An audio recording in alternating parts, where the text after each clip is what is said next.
你也认同他的支持者，其中很大的部分是 loser。不是 loser 啊，其实韩国瑜现象不是韩国瑜的问题，常常是要倒过来看他的 background， 就是那背景啊。所以这样啊，你丢一个火柴下去，那如果只有没有汽油在那也烧不起来的。所以就好像我们在看香港真的反送中事件是因为一条法令的关系，那造成超过100万人上街头，是这样吗？当然不是。所以它不是那一条法令的问题，而是那个 background 的那个背景的问题。所以同样的道理，其实慢慢的解读韩流现象，不是韩国一个人的问题嘛，是那个 background 的那个背景为什么会形成？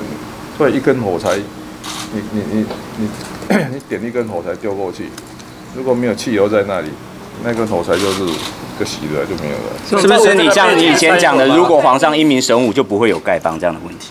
这个又不是我要讲几次了，这个就武状元苏乞儿嘛，周星驰演的那一部电影。其实那个最后一幕那个很重要，那个是当给所有的执政者的一个警惕。如果皇上英明神武、国泰民安，鬼才要当乞丐嘛。像如果郭台铭